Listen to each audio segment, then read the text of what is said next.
I hereby call on August 5th, 2024, a meeting of the Town of Hanson Planning Board to order at 6:30 p.m. I'd also like to announce for those in attendance that this meeting is being recorded for distribution on Whitman-Hanson Community Access. Playback times and other related information on this recording can be found at whca.tv. With that call to order tonight, we have 4 members of the Town of Hanson Planning Board present, with Mr. Beninato currently absent, as well as the full planning office with the town planner and our administrative assistant from the planning office here as well. First item of business on our agenda is the approval of the July 8th, 2024 open session public meeting minutes. So moved. Motion made by Mr. Kemick.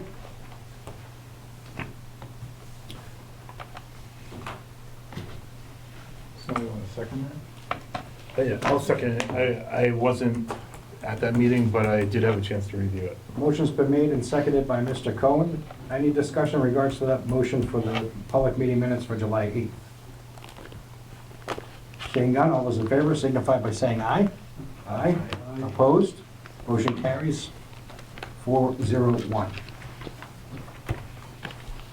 We have a few moments to prep for our 6:35 public hearing. So if you'll find, gentlemen, in your packet, Article XX, which the town planner is going to go over. There's only 2 X's. And we'll just have a few moments to review that before the 6:35 timeframe commences.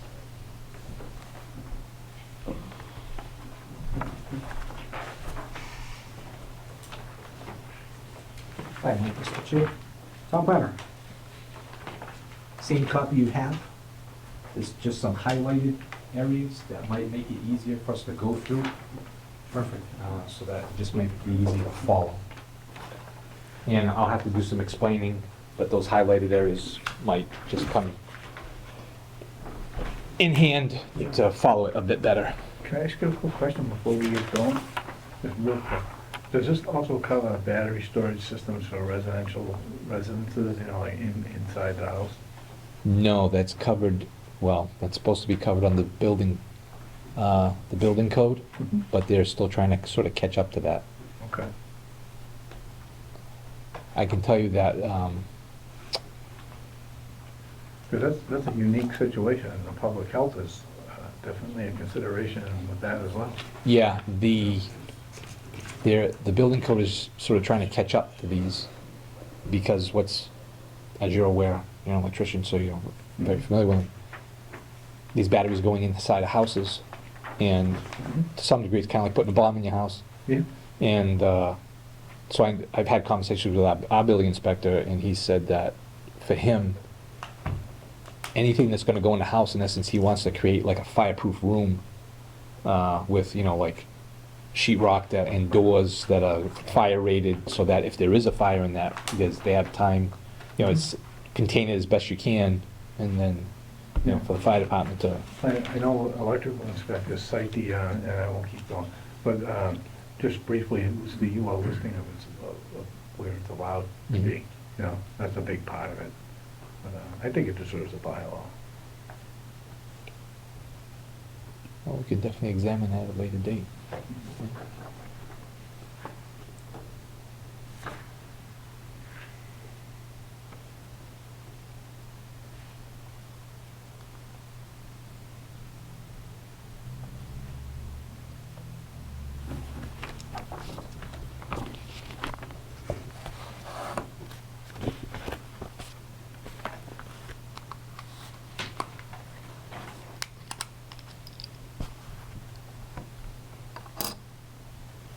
The time having arrived is 6:35 p.m., I'm going to open the public hearing. The Town of Hanson Land Use Regulations Zoning Bylaw Amendment, Section 6.0, Battery Energy Storage Systems New Bylaw. The Battery Energy Storage System Bylaw is adopted to advance and protect the public health, safety, welfare, and quality of life of the residents of the Town of Hanson by creating regulations for the installation and use of battery energy storage system. Before we go into the public hearing, I'd like to read into the record that this was posted on July 25th. It'll be Thursday, July 25th of 2024, in the Whitman-Hanson Express. On page 9, legal notice, Town of Hanson Planning Board. Notice of public hearing. In accordance with the Massachusetts General Law, Chapter 48, Section 5, the Zoning Act, you are hereby notified of a public hearing to amend the Town of Hanson Land Use Regulations zoning bylaw as per below. The Town of Hanson Planning Board will conduct a public hearing on Monday, August 5th, 2024 at 6:35 PM at the Hanson Town Hall Meeting Room A, second level, 542 Liberty Street, Hanson, Mass. The Planning Board will review a proposed amendment to the Town of Hanson Law Use Regulation zoning bylaw to see if the town will vote to amend the following sections of the Hanson zoning bylaw. 1. Section 6O, Battery Energy Storage Systems New Bylaw. The Battery Energy Storage System New Bylaw, The Battery Energy Storage System Bylaw is adopted to advance and protect the public health, safety, welfare, and quality of life of the residents of the town of Hanson by creating regulation for the installation and use of the battery energy storage system. A copy of the revised bylaw may be reviewed at the office of the town clerk, Hanson, Massachusetts, 542 Liberty Street, Hanson, Mass, during normal business hours. All persons, parties, and corporations interested therein may appear and be heard in relation to Hanson Planning Board, Joseph Campbell, Chairman, Thursday, July 18th was the submission date and was posted on July 25th. Town Planner. Thank you, Mr. Chair. So this bylaw we originally had proposed it in 2023. It went before May town meeting of 2023 and was subsequently approved. Once it went up to the Attorney General's office, the Attorney General reviewed the bylaw and they felt there was 2 deficiencies. And if you give me 1 second, I will.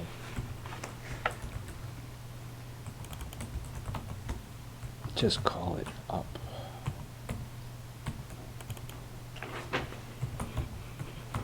So in a letter dated March 7, 2024, the reasons were, this is a letter from the Commonwealth of Mass Office of the Attorney General to Elizabeth Sloan, Town Clerk, and this was known as Article 34.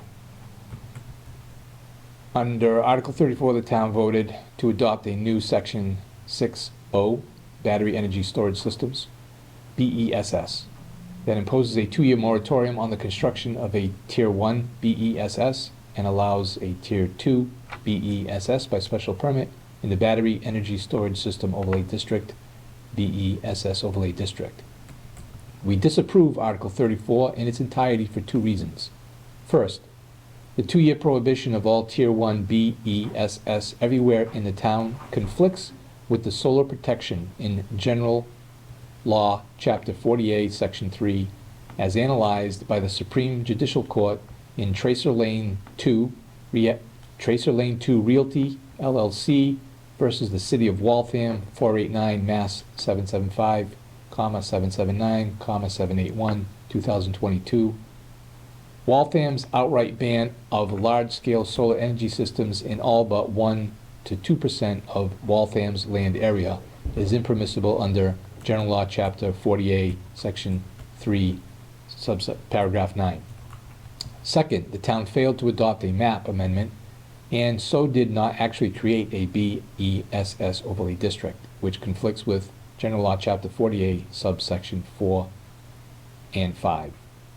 Zoning map requirement that required district boundaries to be shown on the town zoning map and conflicts with General Law, Chapter 48, Section 3, solar protection, because there is no evidence where Tier 2 BESS can be located in the town. So for those 2 reasons, it was denied by the AG's office. What I've done is work with town council and in essence let town council take the lead on this, looking at what was done in 2023 to sort of rewrite, if you will, a language that would be amenable to the Attorney General's office. The draft that was we were using, they've made adjustments. What they had decided to do was, rather than creating a new general or zoning standalone bylaw, we think that amending the zoning bylaws Section 6 use regulations and Section 2 definitions to allow Tier 1 by right and then Tier 2 by site plan review only in certain districts. we would amend section 7G, site plan review, to include requirements specific to review of Tier 2 BESS. So what you have in your packet, which is highlighted, are the different sections of the bylaw that would be amended to address this battery energy storage system. So it might take a little unpacking, so bear with me. So the first part, which it talks about the article XX, which we don't know what the article number is at this point. But under number 1, it says, Section 2 definitions shall be amended to add the following definition. So the Section 2 is in our bylaw book. So it would add excuse me, battery energy storage systems. It explains Tier 1, it explains what they are, what a Tier 1 battery energy storage system is, which equals 600 kilowatts, what a Tier 2 battery energy storage system, which is greater than 600 kilowatts. So that would be added to the definitions section of the bylaw, okay? Number 2, you have the Section 6 use regulations would be amended. You have A, it says to add Tier 2 battery energy storage systems in residence AA only as an allowed use subject to site plan review under section 6B, residence A and residence AA districts. So 6B is, so what I have on the screen is our current bylaw, okay? So it would be added to this section, which is G. Okay? So what you would have, it would be re-lettered. And then section 6B1G, and that it relates to accessory uses. And that is, well, so that would be in this section. So this part of the bylaw would get amended.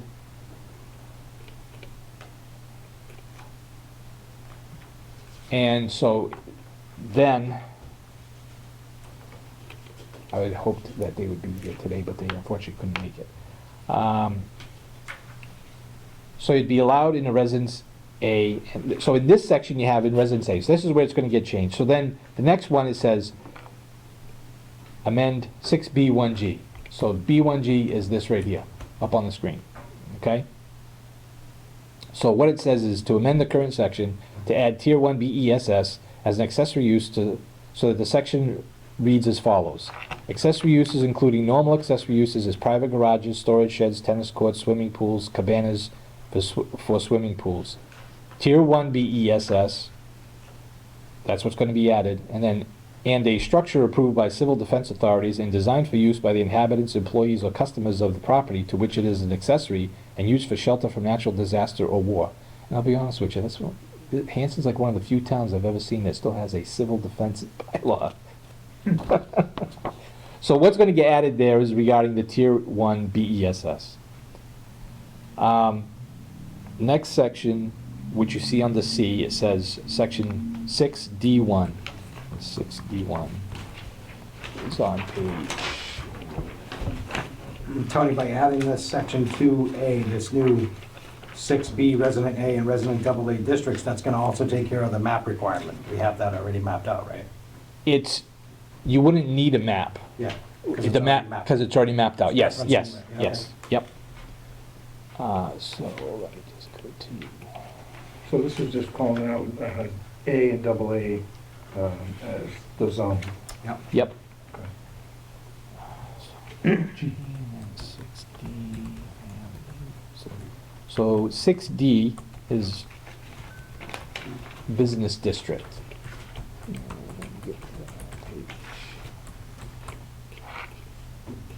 6D?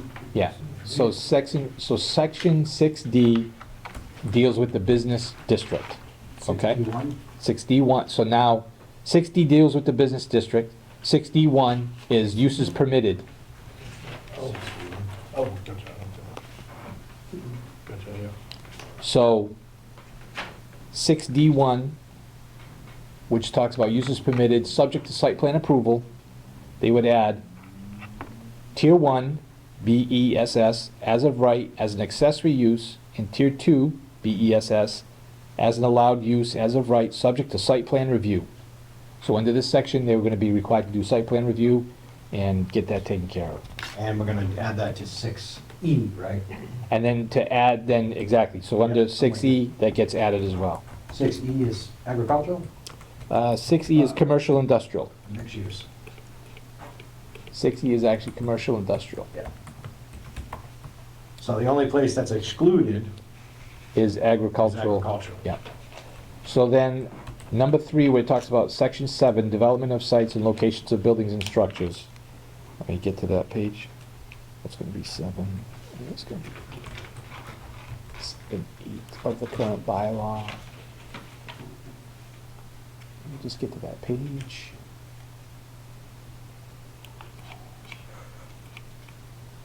Okay. Section 7, development of sites. Yeah, so section 7 refers to development of sites and location of buildings and structures, okay? And so the following language would be added under section G, which deals with site plan review. And let me just get to that.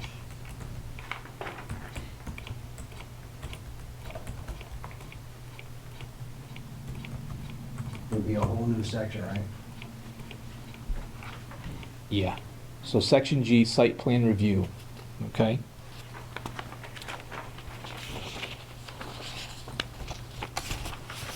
So under site plan review, number 1, okay, that's the paragraph they're adding it to. So on the screen, you'll see at the very end of number 1, the highlighted one says, "and for multifamily dwellings." Yeah. The language that would be added, "and Tier 2 BESS." Okay. Okay? Then, section 8, under this same section, which it gets down below, so you have section 7 refers to signed site plan review. Yep.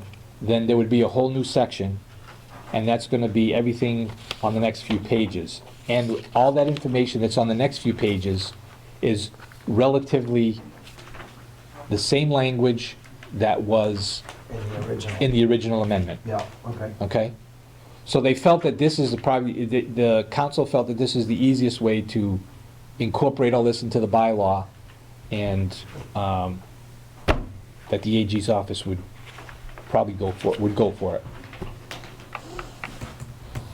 So I know there's a lot to unpack, but so there's these different little sections, but Well, it's just making sure, you just dot i's and cross some t's to make sure that every reference that gets stuck in yes, has a reference point, yes, and then anything further from that, drop in the bucket, where that ripples out to the ZBA for the site plan review, that copies the old into the new, yep, and it establishes the different jurisdictions. Resident A, resident double A, commercial, industrial, business, everything exclusive of agricultural. yes, Okay. yes. It's almost like recodifying everything. Yes, and as I'm sure the planning board probably knows, Hanson is currently in the process Yeah. of recodifying the zoning bylaw through general code. So obviously, as these things come up, we send it to them, and they're gonna recodify the zoning bylaw, and it's going to look a bit different than what our current book does. They're organizing it, they're trying to put everything, better organize it, taking out any errors in like spelling, stuff like that. Do we have a place marker with the Placeholders? select board placeholder? with- Yes, we do. Okay, great. So, that's where we're at with this, and it just goes back to the town meeting. I'll write up the article language, which will be what is here, and the explanation will be similar to the explanation I gave the planning board this evening, Yeah. which is, it was shot down by the AG's office, and we're just bringing it back. Now, Mr. Ellis, you're gonna recodify it so, this will go, separate? yeah, this gets approved, and then once it gets approved and the AG signs off, then we'll send it to general code, and they can add it to their, because they're still working on the bylaw. on recodification of the entire All bylaw. the bylaws over? Yeah. Well, we do this every 2 or 3 years. It hasn't been done in 10 years, hasn't it? I don't know when the last time it was done, but I can tell you that the current zoning book is, can be archaic at times. But, yeah.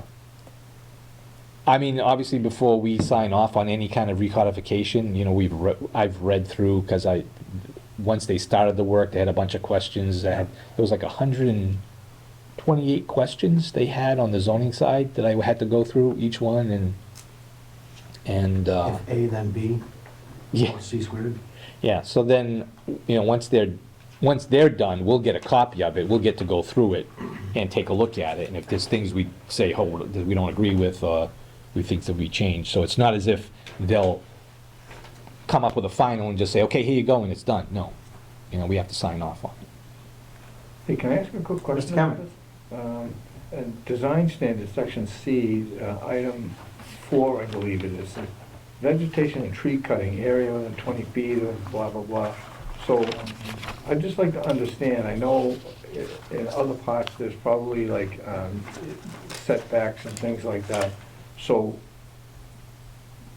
the tree vegetation shouldn't be cut in certain areas, we know that, right? Because you have to have, so I'm just confused about what that all means with the, this section 4, yes, rather than try to explain it. So we get all ground cover and trees and, you know, but areas within 20 feet of each side of the tier 2 best, right? Mhm. So what if the tree cutting interferes with the setbacks? That's something for a hearing, is that what you're saying? I would think that that's something that would be discussed under the site plan review. Okay. I'll forget about that for now.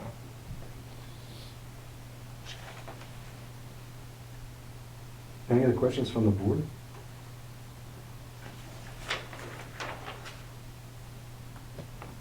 So if the board is, would consider, what I'm looking for tonight is, this would be the planning board's report to the select board to move this article forward to town meeting with edits that were made by town council. No other questions by the board? For the record, there are no public that are in attendance with tonight's meeting.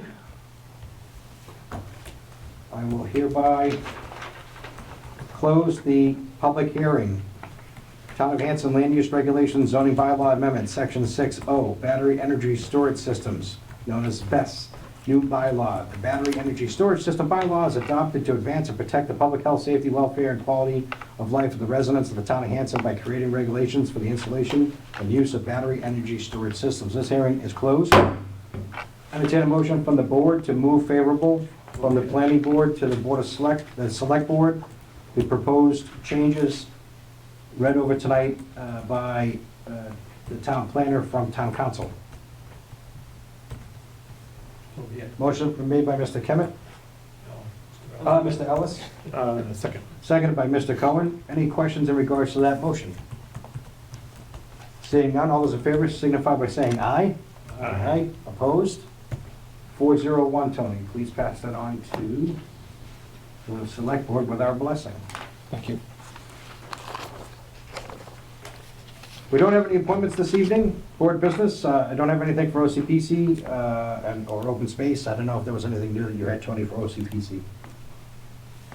The last thing I saw that they had was just some kind of a finance kickoff. Yeah, that's all. Mr. Ellis. Yeah, well, I don't have anything new other than what was said at the last meeting, and things be moving forward. Mr. Cohen. Nothing too much for Economic Development Committee, however, we do have Hanson Day quickly approaching in September. So I'll have a lot more information coming up about that next meeting, as all the looking to reach out to some food trucks and get vendors and whatnot at the day. So Great. you'll be hearing more about it. Mr. Kevin, CPC. We do have, Mr. DeFrayis has been working on several potential expenditures for us on CPC, so if you'd like to discuss that a little bit, and maybe talk about how much time you spent on it. Great. Yeah. Yeah, I filed 2 requests with the CPC. One is for funding for the open space and recreation plan, Yeah. and the second was for Phillip Street, Hanson Housing Authority parcel. As the planning board may be aware, Mass Housing is willing to work and give a grant to Hanson to look at that site and if there's any developable land on that site. So what'll happen is Mass Housing is hiring the engineer, and they'll pay them.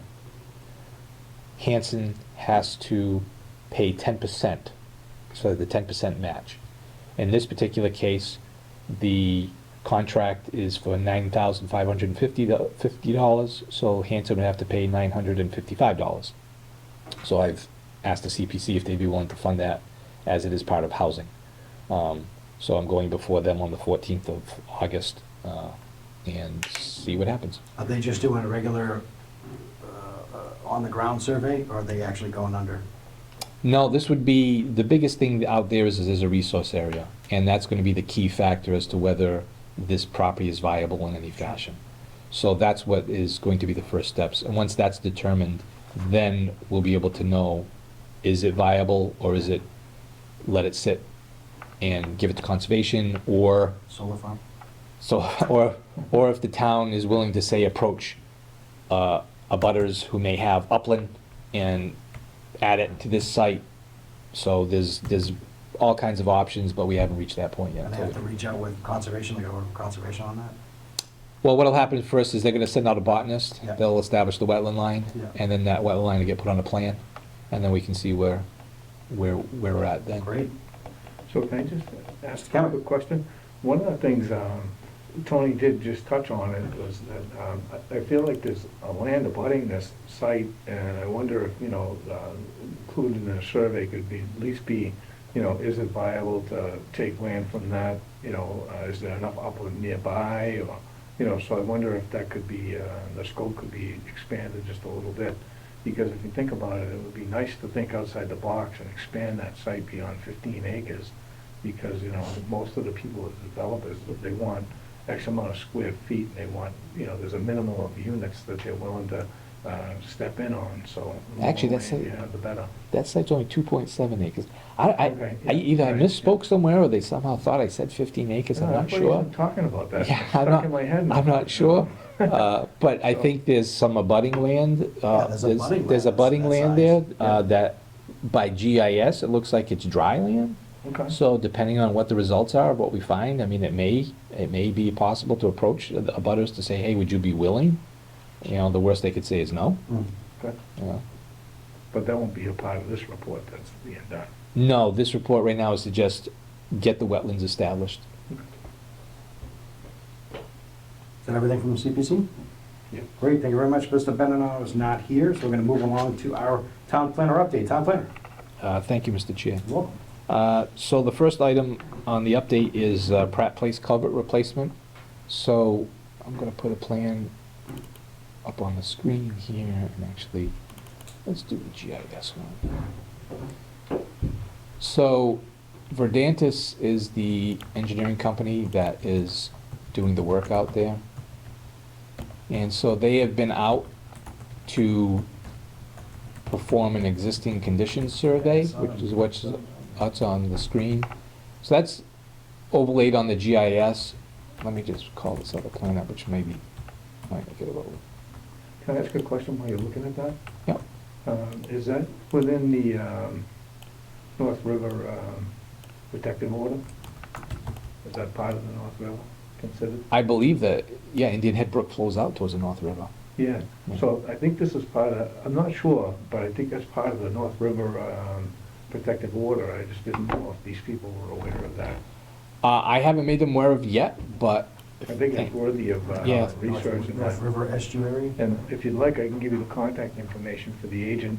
That'd be for the great. North River Commission. Yeah, I could let them know. Yeah, I'll get you his contact information. So what's happened is they've been out there, they've established the wetland limit on both sides, the riverbank, the contours, everything that's out there. So now, the next step is to examine how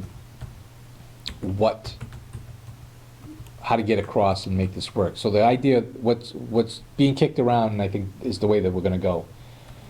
They're gonna do a precast bridge. So what'll happen is, the bridge gets all precast, the components are all ready to go. What we're gonna do is we're gonna do a temporary bridge adjacent to this. So it allows those homeowners to obviously be able to get back and forth during the construction. So the temporary bridge comes in, gets dropped in, and that's something that the town can actually rent. So we don't have to buy it, don't have to build it. Temporary bridge comes in, gets dropped next to it. The folks can get back and forth to their house. The old culvert gets pulled out. The new span comes in. It's designed based on the new river crossing requirements. Gets dropped in.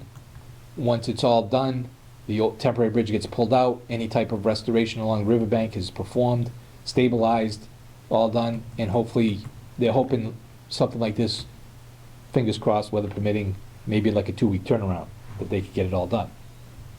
So, You just jinxed it. yeah, like We'd always double that estimate anyway. So, I'm glad you mentioned the estimate. Let me see if I still have it here. While you're looking at that, let me just, That's a good question. Who's paying for that's being paid for by ARPA money. this? Okay. Let me just take a quick look here at something. Can we get a sign? And I'm not being cheeky. Can we get a sign or something that's put up down there that says this project's been paid for by ARPA funds? Probably. So, they did a cost analysis.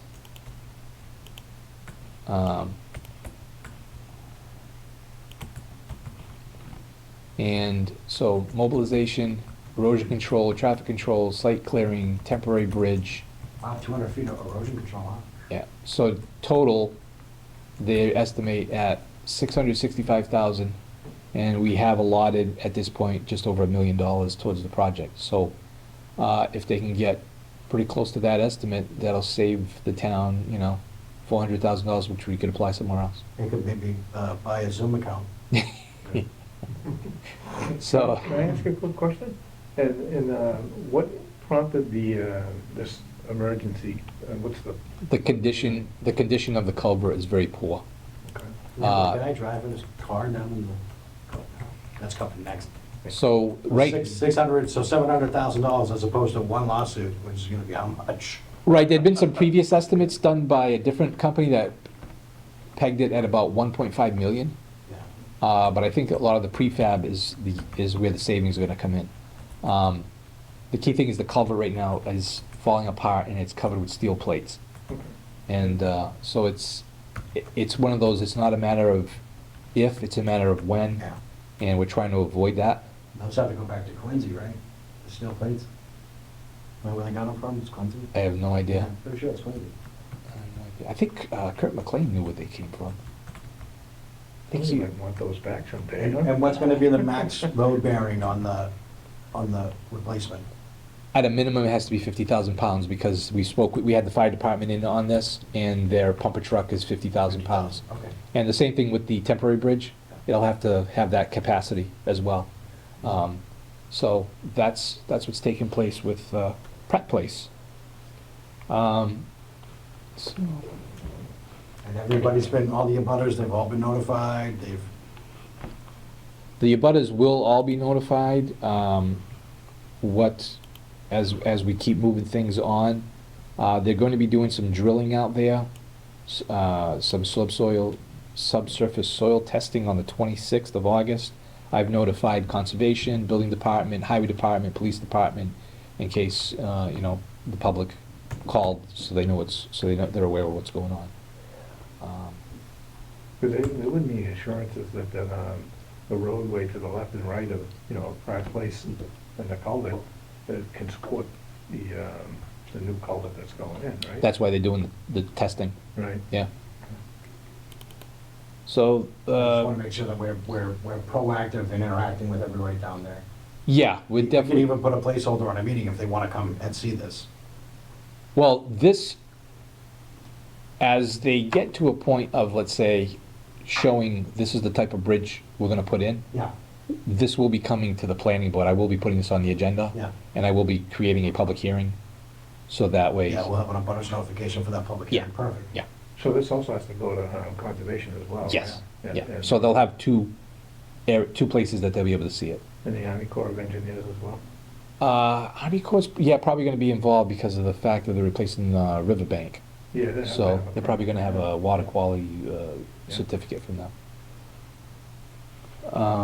So the next one is 0 West Washington Street, which is the property adjacent to the water department.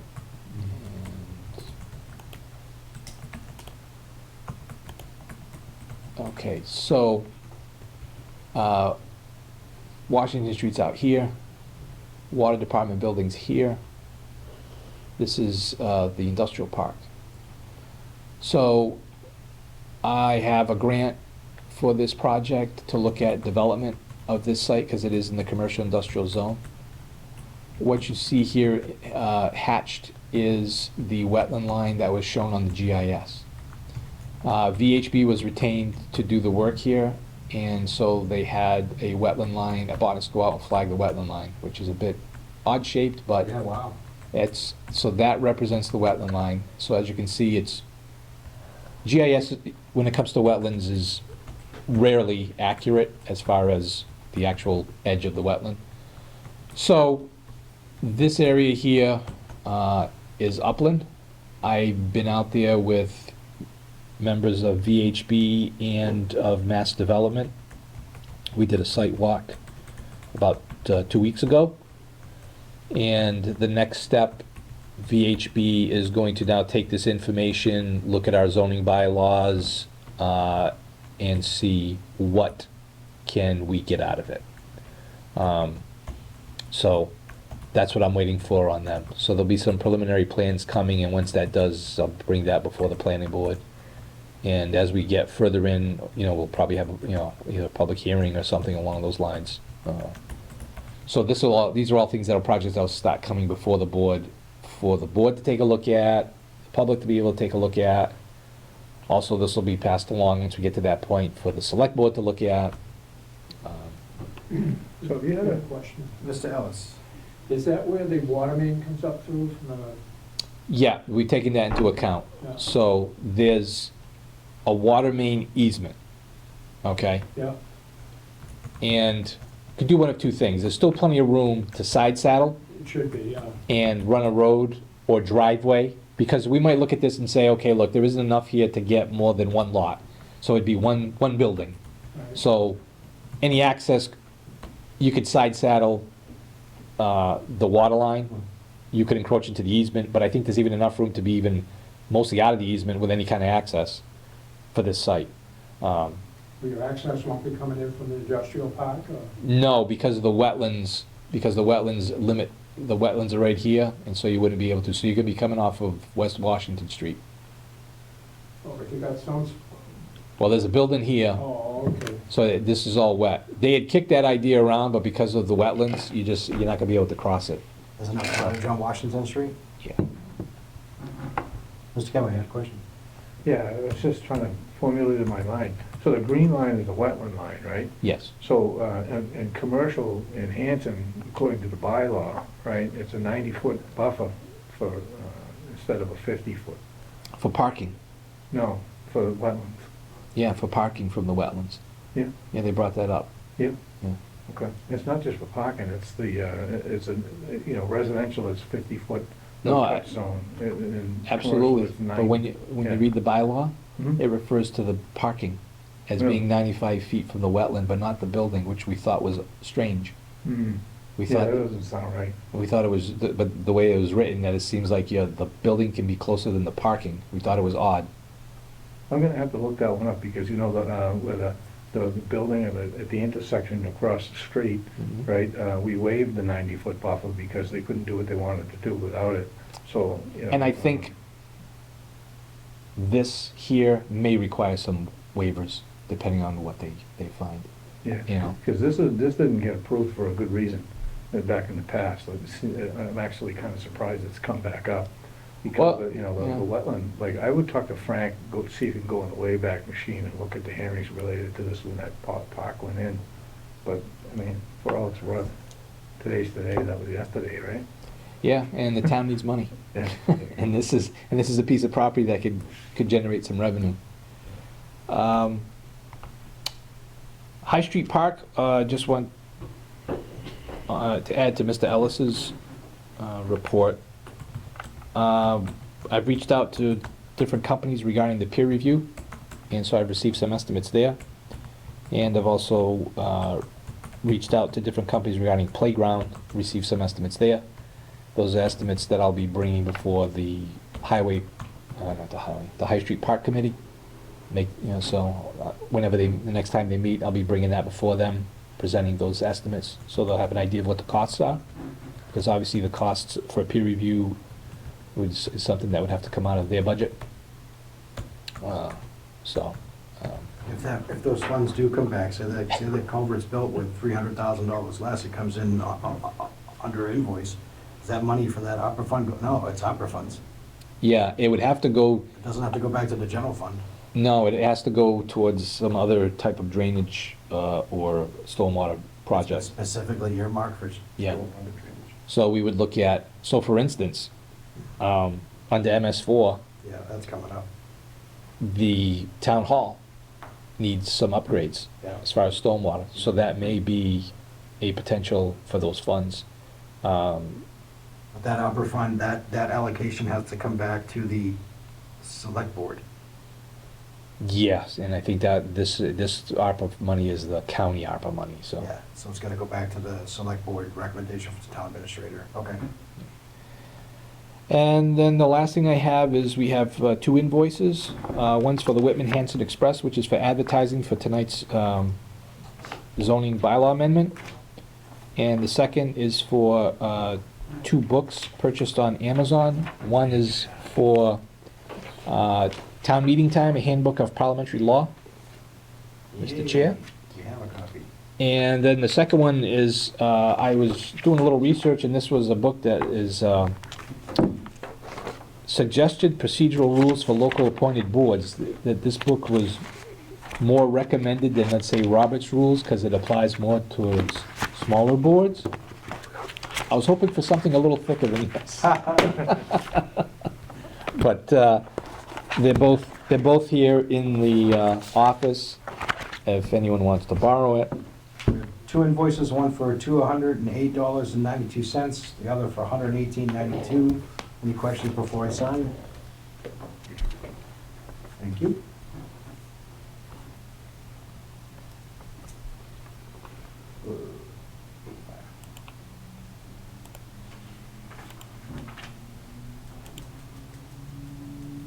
So the good thing is we're making progress on some of these grants that we have. We're starting to get some movement. It's nice to see that.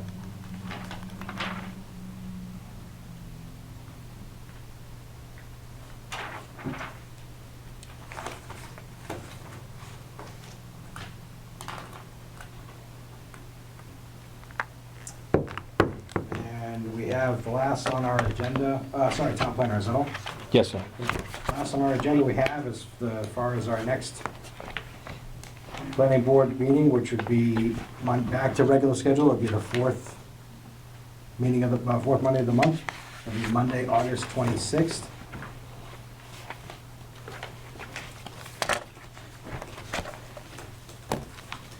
Two-sided? Oh, it is two-sided.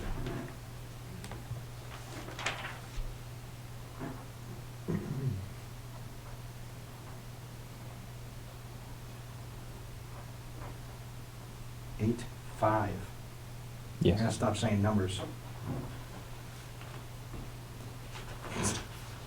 I'm saying numbers while I'm trying to write numbers. Oh, one quick thing, Mr. Chair, just, Town planner. as the plan board may be aware, the senior center has received a grant to create a space for an additional space for the seniors. So I'm working, I've been sort of, they volunteered me as the lead. I'm working with Mary Collins, Voluntold.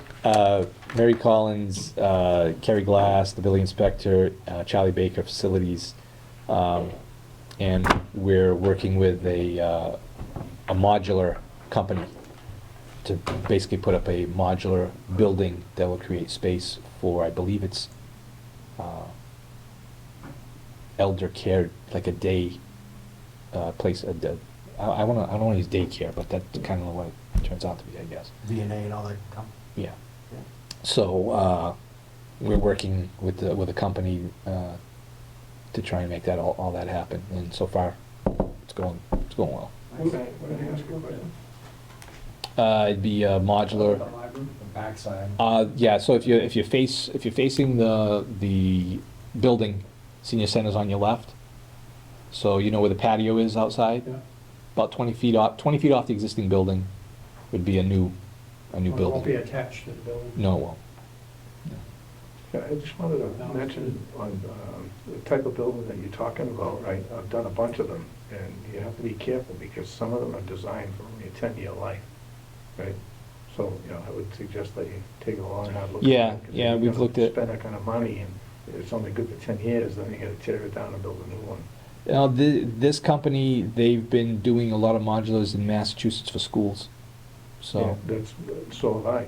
And that's why I'm saying, most of those are only rated for 10 years. I'll ask the question, So, yeah, so that's- I appreciate that. Yeah.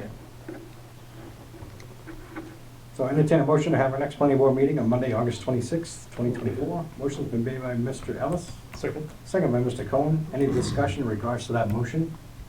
Seeing none, all those in favor signify by saying aye. Aye. Opposed?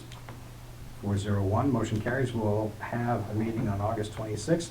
Does anybody have anything for good of the order? Entertain a motion to adjourn. Motion's been made by Mr. Cohen. I'll second that. Seconded by Mr. Kemen. All those in favor signify by saying aye. Aye. Aye. Motion carries 401. It's 7:18. We are adjourned.